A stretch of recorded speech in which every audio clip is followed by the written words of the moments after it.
Hello guys, welcome back to my channel Animity. मैं जानता हूँ वीडियो काफी लेट हो गई, लेकिन मैं क्या करता, मैं पहले ही बता चुका था मेरे एग्जाम्स चल रहे हैं। अगर मैं एग्जाम्स में फेल हो जाता तो मेरे घर वाले मेरे को एनिमे पे वीडियो बनाना तो छोड़ो, मेरे को एनिमे ही नहीं देखने देते। सो इसीलिए थोड़ी सी वीडियो लेट हो गई। लेकिन हाँ, अब मेरे एग्जाम्स खत्म हो चुके हैं एंड अब वीडियोस आएंगी धड़ाधड़। मतलब पक्का तो नहीं है, लेकिन हाँ, मैं पूरी कोशिश करूंगा कि अब मैं लेट वीडियोस ना अपलोड करूँ। सो गाइज, जैसा कि हम लोगों ने अब तक देखा कि कैसे आस्था, जो कि बिना मैजिक के पैदा हुआ था, उसका सपना होता है विज़र्ड किंग बनने का, जो कि पूरी दुनिया का सबसे स्ट्रॉन्गेस्ट मैजिशियन होता है। सब उसका मजाक उड़ाते हैं और उससे कहते हैं नहीं, तुम कभी भी विज़र्ड किंग नहीं बन सकते क्योंकि तुम्हारे पास मैजिक ही नहीं है। लेकिन आस्था कभी भी गिव अप नहीं करता और बहुत ज्यादा मेहनत और ट्रेनिंग करता है। एंड एक दिन फाइनली उसकी मेहनत रंग लाती है जब उसको मिल जाती है उसकी 5 लीफ ग्रिमवॉर, जो कि एक मैजिकल बुक होती है जिसके अंदर एक डीमन होता है। एंड आस्था के अंदर भी एक मैजिकल पावर आ जाती है जो कि होती है सामने वाले के मैजिक को खत्म कर देना। फिर आस्था और उसका भाई यूनो दोनों एक मैजिक नाइट स्क्वाड ज्वाइन कर लेते हैं, जिसमें आस्था ज्वाइन करता है ब्लैक बुल्स और यूनो ज्वाइन करता है गोल्डन डॉन। फिर हम देखते हैं आस्था, नोएल और लक ब्लैक बुल्स की तरफ से और यूनो, क्लॉस और मिमोसा गोल्डन डॉन की तरफ से एक साथ एक मिशन पे एक डंजन को एक्सप्लोर करने जाते हैं, जहाँ पे कुछ डायमंड किंगडम्स के भी मैजिशियंस आ जाते हैं। लक सबको अकेले हरा देता है, लेकिन आखिरी में लोटस इसको धोखे से पकड़ लेता है एंड इसको जान से मारने वाला होता है। एंड इधर मिमोसा को मार्स बहुत ज्यादा इंजर्ड कर देता है और क्लॉस और यूनो इससे मिलकर साथ में लड़ रहे होते हैं। एंड आस्था और नोएल भी ट्रेजर की तरफ भाग रहे होते हैं। यूनो, कभी तो मेरी बात माना करो यार, मैं तुम्हारा सीनियर हूँ, जाओ यहाँ से मिमोसा को लेके और बैकअप लेके आओ। हम इस ट्रेजर को डायमंड किंगडम के हाथों नहीं लगने दे सकते। नहीं, मैं पहले ही बोल चुका हूँ कि मैं आपको यहाँ पे अकेला छोड़ के नहीं जाऊंगा। हम लोग साथ में मिलके इससे लड़ेंगे एंड इसको हराएंगे। एंड तभी मार्स इन दोनों पर दोबारा से अटैक कर देता है। इधर हम देखते हैं लोटस ने लक को बुरी तरह से पकड़ लिया होता है और लक को सांस लेने में भी दिक्कत हो रही होती है। तभी हम लक का बचपन देखते हैं। लक भी एक मिडिल क्लास फैमिली में पैदा हुआ था एंड सारे लोग उसको पागल बोलते थे क्योंकि वो हमेशा हंसता रहता था, जिसपे उसकी मम्मी एक दिन उसको बहुत ज्यादा मारती है। आखिर क्यों एक पागल मेरे घर पे पैदा हुआ? तुम हमेशा हंसते क्यों रहते हो? तुम्हारी दिक्कत क्या है?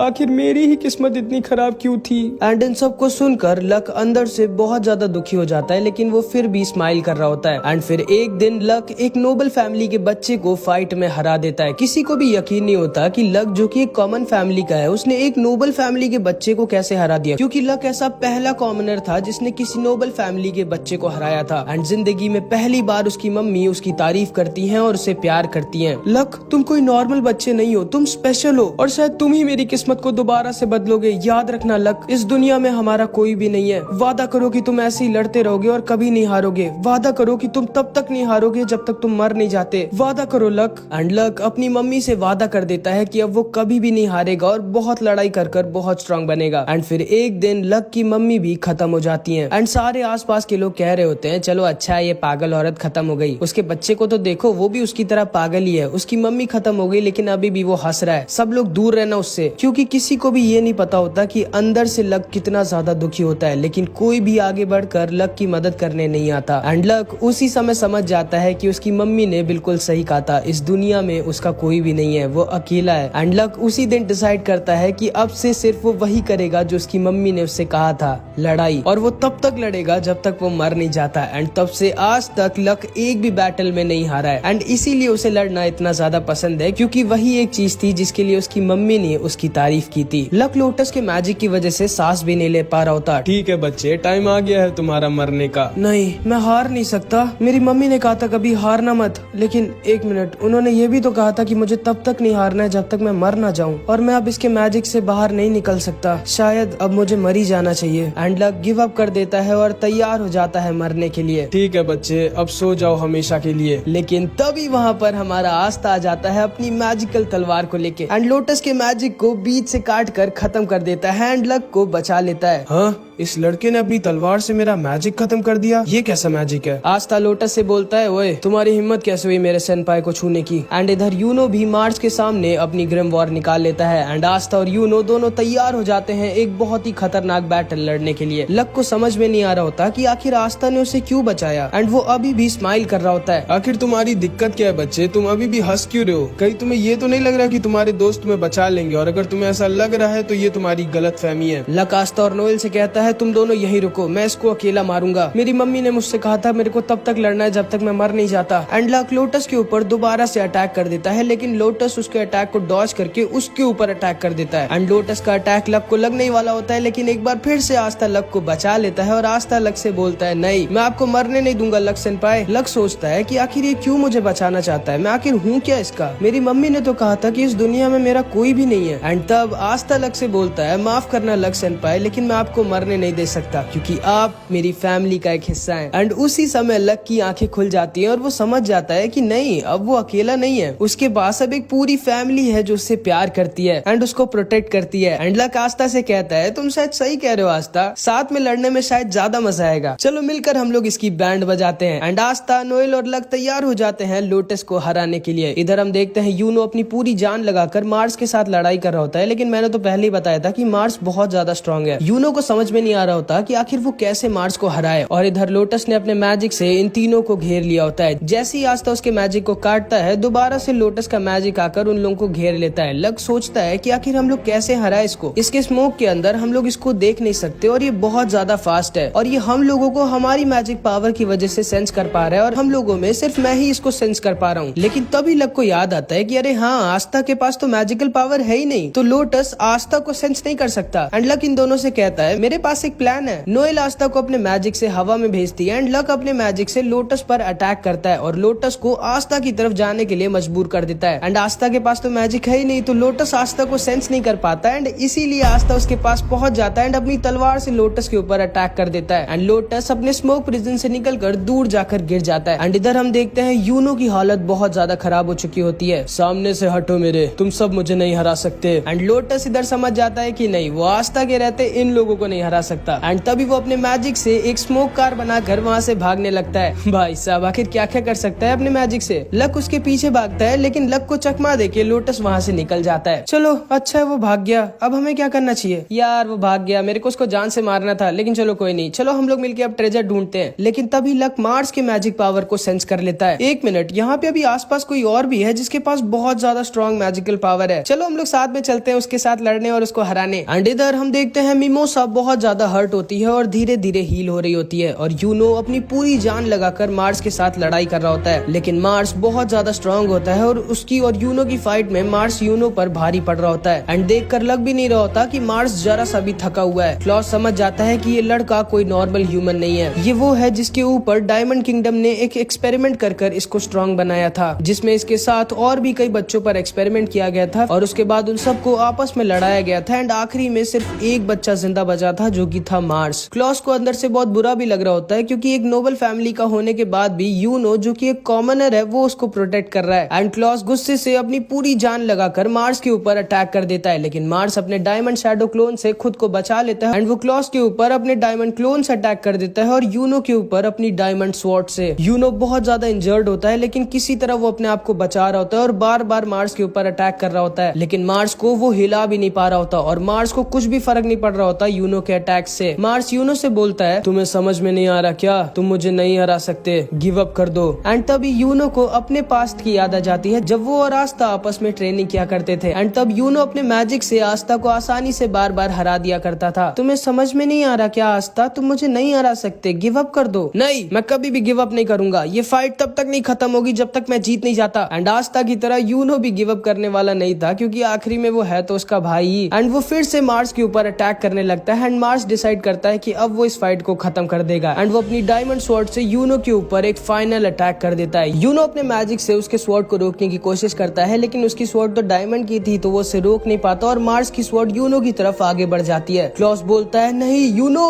एंड मार्स की स्वॉर्ड यूनो को बस खत्म करने वाली होती है, लेकिन तभी वहाँ पर फिर से हमारा आस्था आ जाता है एंड आस्था अपनी स्वॉर्ड से मार्स की स्वॉर्ड को बीच से काट देता है। क्लॉस देखकर डर जाता है कि आखिर जिस स्वॉर्ड को यूनो तक अपने मैजिक से नहीं काट पाया उसको इस लड़के ने कैसे काट दिया। आस्था मार्स से बोलता है मेरे भाई से दूर रहना। मार्स भी एकदम शॉक्ड रह जाता है कि आखिर कौन है ये लड़का, क्योंकि जिंदगी में पहली बार किसी ने मार्स की स्वॉर्ड को बीच से काटा था। एंड यूनो भी आस्था को देखता है और सोचता है कि आखिर कितना स्ट्रॉन्ग हो गया है आस्था एंड अब वो बचपन वाला वो वीक आस्था नहीं रह गया है। मिमोसा और क्लॉस भी आस्था को देखकर एकदम दंग रह जाते हैं। अबे ओए गधे, क्या कर रहा है तू, ऐसे बनेगा विज़र्ड किंग, अभी मैं ना आया होता तो गए थे तुम। चुप रहो, मैं बस हराने वाला था उसे। हराने वाले थे कि मरने वाले थे?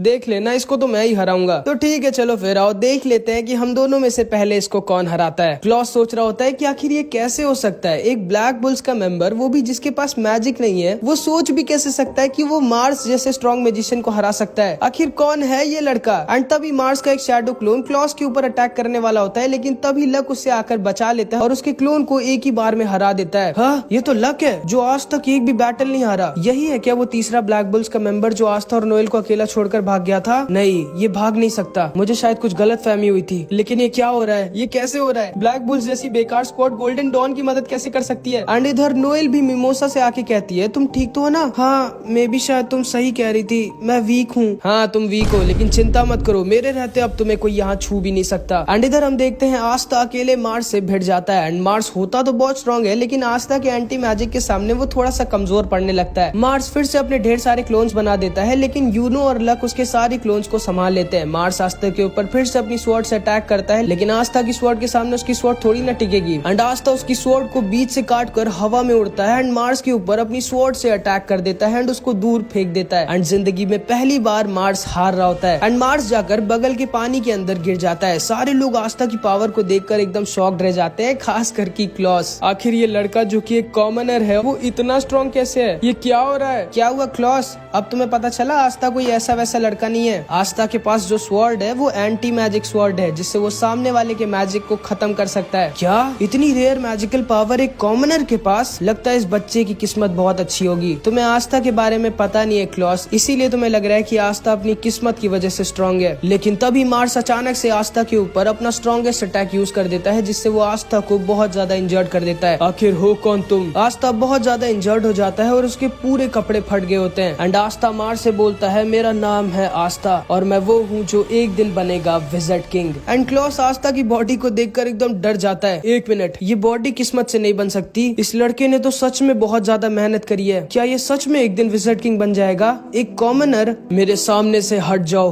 तुम कुछ भी नहीं हो, तुम एक छोटे पत्थर हो मेरे सामने। एंड ये कह के मार्स आस्था के ऊपर अटैक कर देता है। आस्था बोलता है हाँ माना कि मैं एक छोटा सा पत्थर हूँ, लेकिन मैं वो पत्थर हूँ जो एक डायमंड को भी तोड़ सकता है। एंड आस्था भी मार्स के ऊपर अटैक कर देता है। एंड मार्स होता तो बहुत ज्यादा स्ट्रॉन्ग है एंड उसमें बहुत ज्यादा मैजिकल पावर भी होती है, लेकिन वो आस्था के सामने टिक ही नहीं सकता, क्योंकि आस्था तो मैजिक को खत्म कर सकता है, चाहे मैजिक कितना ही स्ट्रॉन्ग क्यों ना हो। एंड आस्था एक अटैक में मार्स की डायमंड बॉडी को तोड़ देता है एंड मार्स दूर जाकर गिर जाता है और वहीं पर बेहोश हो जाता है। एंड आस्था को लगता है कि वो उस फाइट को जीत गया है। उसके बाद क्लॉस अपने मैजिक से मार्स को बंदी बना लेता है। तुम्हें सच में लगता है ना कि तुम्हारा मैजिक इसको पकड़ कर रख पाएगा? और नहीं तो क्या, मेरी मैजिकल पावर पे शक मत करो लड़के, मैं एक नोबल फैमिली का हूँ और इसको देखो ये इतना ज्यादा इंजर्ड है। तुम्हें लगता है कि ये मेरा मैजिक प्रिजन तोड़ पाएगा? और मेरे पास इसकी ग्रिमवॉर भी है, तो ये नहीं निकल सकता मेरे मैजिक से। ठीक है समझ गया। आस्था हाँ जल्दी से उन कपड़ों का कुछ करो। एक मिनट, कपड़े तो मेरे फटे हैं, तुम क्यों शर्मा रही हो? चुप रहो और अपने कपड़े ठीक करवाओ जल्दी। ठीक है, तो गोल्डन डॉन अपने मिशन में सक्सेसफुल हुई और हम ब्लैक बुल से जीत गए, क्योंकि हम पहले ट्रेजर के पास पहुंचे थे। पागल हो गया तुम? मैं ना होता तो अभी तुम लोग ट्रेजर के पास नहीं भगवान के पास पहुंच जाते। चुप रहो लड़के, तमीज से बात करो मेरे से। मेरा नाम है क्लॉस और मैं गोल्डन डॉन का ये हम जीत गए, ब्लैक बुल्स जीत गई। मेरी बात बीच में मत काटो, ब्लैक बुल्स जीत गई। मैंने कहा मेरी बात बीच में मत काटो, ब्लैक बुल्स जीत गई। गोल्डन डॉन जीती है, ब्लैक बुल्स जीती है, नहीं golden dawn black bulls. And इसी बात पे इन दोनों की फिर से लड़ाई हो जाती है। तभी लक सबसे बोलता है ये गेट तो बहुत ही ज्यादा स्ट्रॉन्ग मैजिकल पावर का बना हुआ है, आस्था तुम ही इसको बीच से काट सकते हो। जिसपे क्लॉस बोलता है जैसे ये लड़का अकेले इतने स्ट्रॉन्ग मैजिकल गेट को तोड़ पाएगा। एंड आस्था एक सेकंड में अपनी स्वॉर्ड से उस मैजिकल गेट को बीच से काट देता है एंड क्लॉस का एकदम मुंह बन जाता है। एंड फिर ये सारे लोग अंदर घुस जाते हैं और अंदर होता है बहुत सारा खजाना। एंड आस्था इतना सारा सोना देखकर पागल हो जाता है। ये सारे लोग भी ट्रेजर को देखने लगते हैं। ये क्या जादू का? ओए लड़के, इस ट्रेजर को मत छुओ। क्यों, ये तुम्हारा है क्या? नहीं, ये क्लोवर किंगडम के लोगों का है। हाँ तो मैं भी तो क्लोवर किंगडम का ही हूँ। ढक्कन किसको बोला तुमने? एंड तभी यूनो को एक मैजिकल स्क्रॉल दिखती है एंड यूनो जैसे ही उसको अपने हाथ में खोलता है, उस स्क्रॉल में जो भी लिखा था वो गायब हो जाता है और यूनो की ग्रिम वॉर बहुत ज्यादा तेज रोशनी में जलने लगती है। क्लॉस सोच रहा होता है कि आखिर ये दोनों भाई जो कि एक नोबल फैमिली के भी नहीं है, फिर आखिर ये दोनों इतने स्ट्रॉन्ग कैसे हैं? एक के पास 4 लीफ ग्रिम वॉर है और दूसरे के पास इतनी रेयर एंटी मैजिक की पावर है। एंड इसके बाद हम देखते हैं नेरो आस्था को जबरदस्ती एक दीवार के पास लेके जाती है। क्या करूं मैं इस दीवार का? एंड नेरो आस्था को मारने लगती है, क्योंकि आस्था समझ नहीं रहा होता कि नेरो से क्या कहना चाह रही थी। लेकिन तभी अचानक से दोबारा से मार्स की ग्रिम वॉर जलने लगती है। लक जोर से चिल्लाता है दरवाजे से दूर हटो तुम लोग, लेकिन बहुत ज्यादा लेट हो चुकी थी। मार्स गेट को तोड़कर अंदर आ जाता है और नोएल के ऊपर अटैक कर देता है और नोएल बहुत ज्यादा इंजर्ड अलर्ट हो जाती है। आस्था नोएल की हालत को देखकर पागल हो जाता है और अपनी ग्रिम वॉर से अपनी तलवार निकालकर मार्स की तरफ भागता है। मार्स की ग्रिम वॉर भी दोबारा से उड़कर उसके पास चली जाती है और मार्स अपने डायमंड मैजिक से इन सब को पकड़ लेता है। आखिर कैसे?